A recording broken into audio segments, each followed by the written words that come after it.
Mga brothers, sa Motorcycle City Subic Zambales branch nyo nga makikita itong eleganteng scooter ng Suzuki, the Access 125.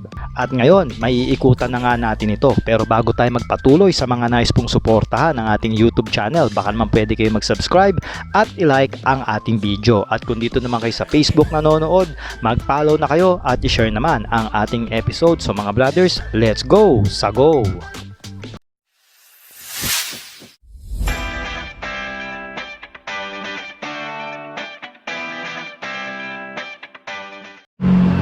Mga brothers, welcome back sa ating motorcycle review. Nandito pa rin tayo sa Motorcycle City Subic Zambales branch para ikutan ang bagong modern classic scooter ng Suzuki. Ito nga yung si Access 125. Aba, ang ganda pala nito mga brothers sa personal. Ngayon ko lang siya nakita mga brad at na-inspeksyon ng malapitan.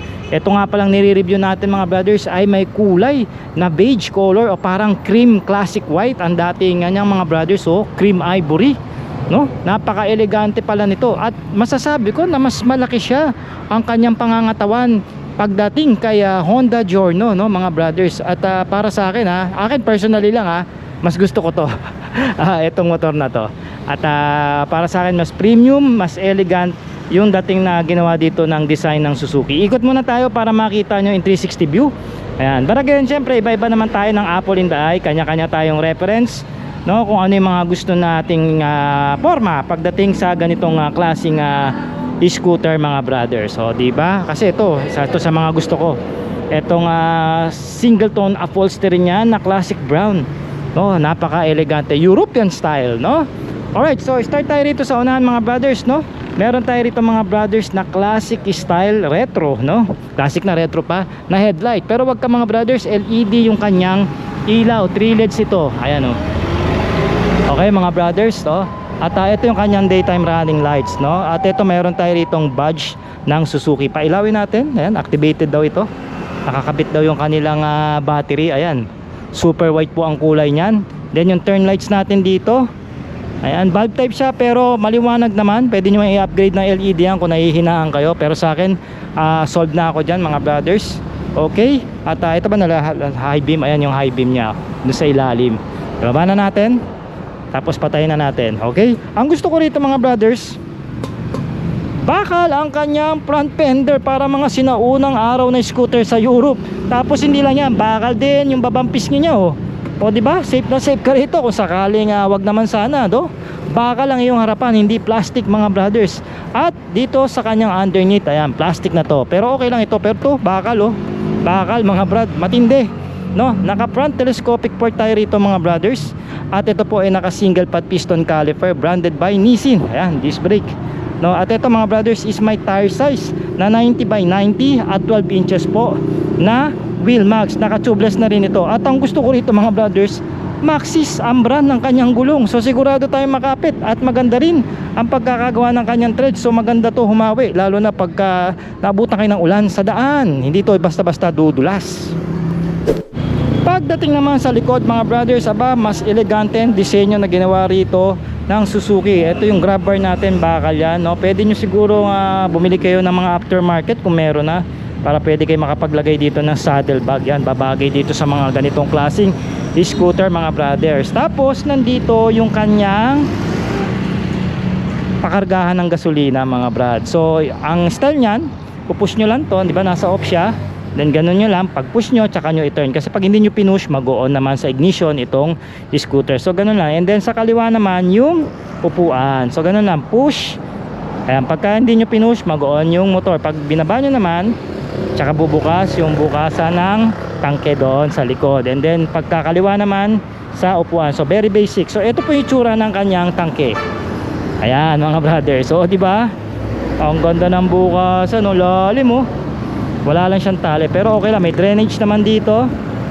Madali lang din naman bukas at isara, parang sasakyan walang kasel-hasel, hindi ka na magbubukas ng upuan mo mga brothers.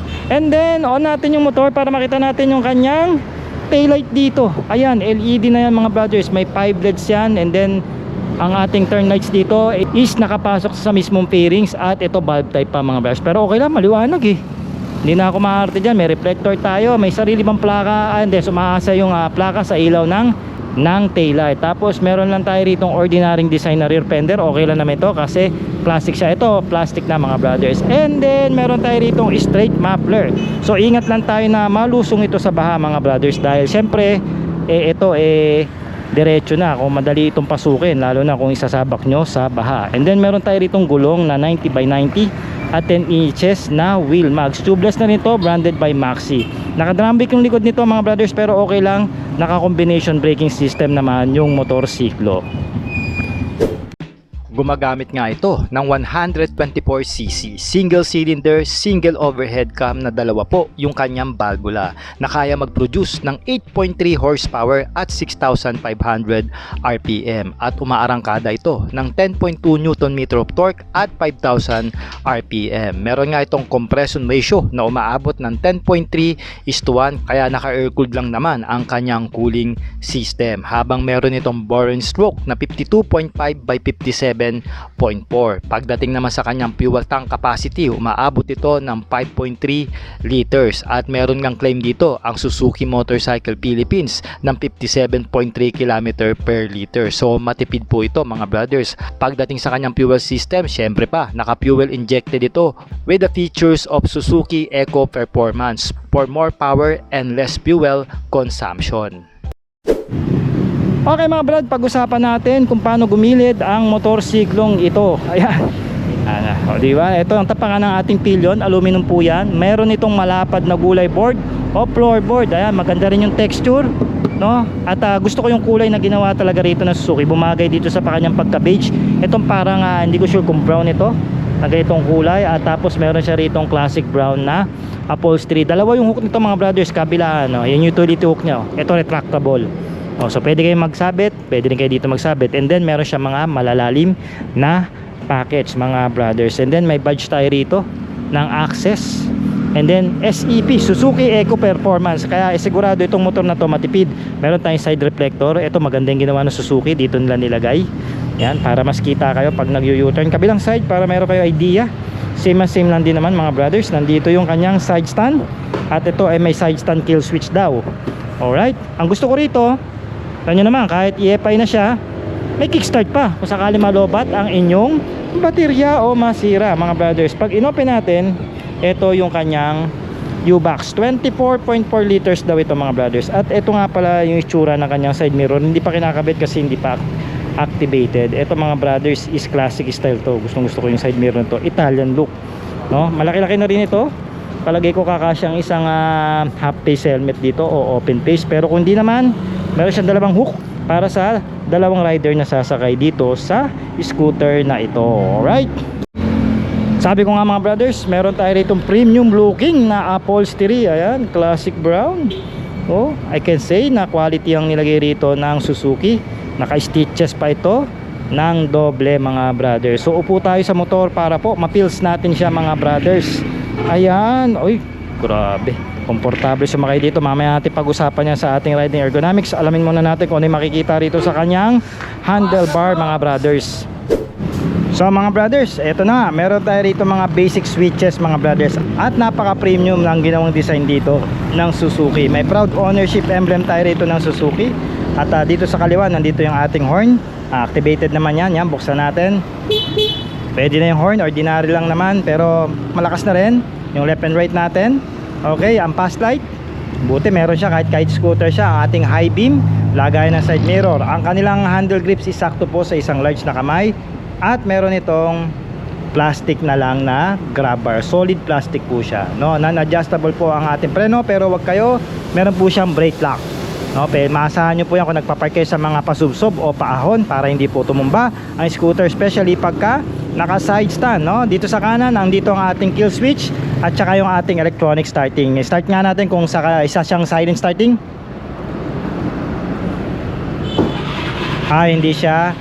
Hindi siya silent starting mga brothers, no? Standard po siya, pero okay lang naman yun, para lang yun sa mga tumatakas. De, joke lang. Ito yung ating kill switch mga brothers. Same lang din naman yung ating handle grip dito. At meron siya ritong hazard switch. So nakapirmin na pong nakailaw yung kanyang headlight once nang gagamitin nyo na po yung scooter. Okay, so meron tayo rito mga brothers na shattered key na susian. Sabi ko nga, pagka inon nyo, twist nyo lang pa kanan, tapos pag twist nyo pa kaliwa, upuan. Then pagka pinush nyo, then twist pa kanan yung kanya namang gasolina, no, yung kanyang tangke, no. At ito, meron tayo rito malalalim na packets, pwedeng paglagyan ng basahan, wag lang mga importante.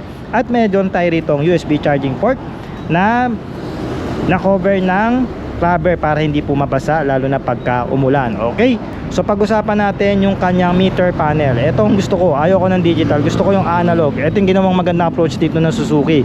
Meron siyang classic style na analog dito pagdating sa kanyang speed meter, pero may digital, pero naka-digital siya rito, maliit lang. Ito yung odometer niya, and then yung kanyang fuel meter, left and right. Ayan, magkahiwala yan mga brothers. Check engine o engine check, no? Then warning sign. Tapos yung high beam indicator. I don't know kung ano itong bilog dito mga brothers. Siguro baka yan yung kanyang eco mode indicator. Tapos yung adjustment mga brothers. By the way mga brothers, 2 variant pala meron tayong dito sa Access 125. Itong nire-review natin is itong si standard. Ito namang si Ride Connect na Access ay naka-digital meter na siya at meron siyang Suzuki apps and navigation. So yun lang naman yung nadagdag naman at mas mataas ang kanyang presyo mga brothers.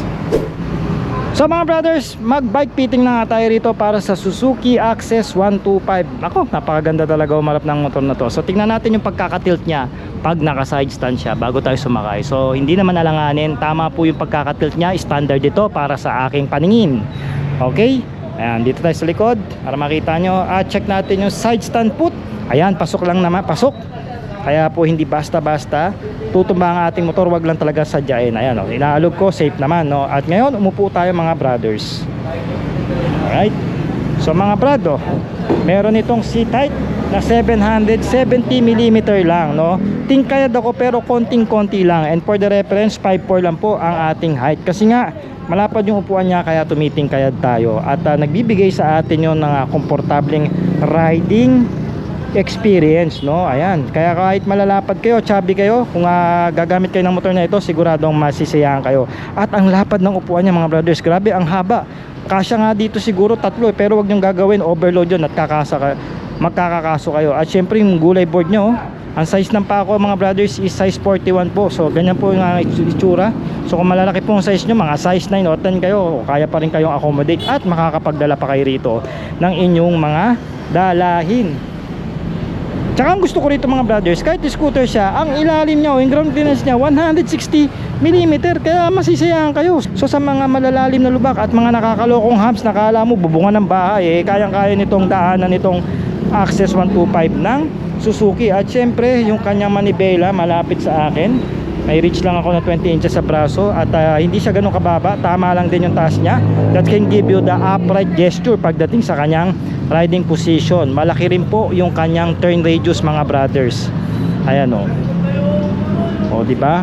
So pag lalabas kayo sa mga masisigip na parking, madali kayo rito makakapagmanobra mga brothers. Hindi kayo pahihirapan ng motor na to. Plus napakagaang niya pa. Around 100 kilograms lang siya mga brother. O, so saan ka pa? Kaya naman sigurado sa mga baguhan o susubok pa lang ng isang motorsiklo, I highly recommended o try to consider itong Suzuki Access 125. Hindi lang forma, pang beginners pa. Alright.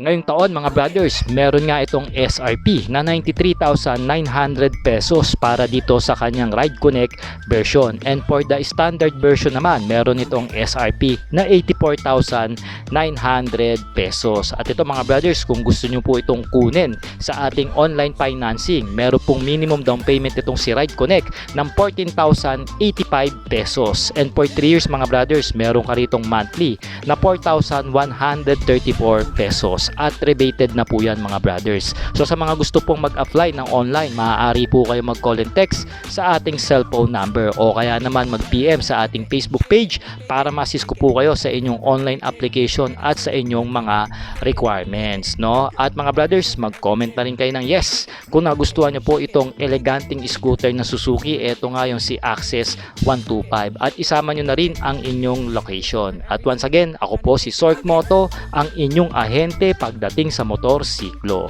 Alright.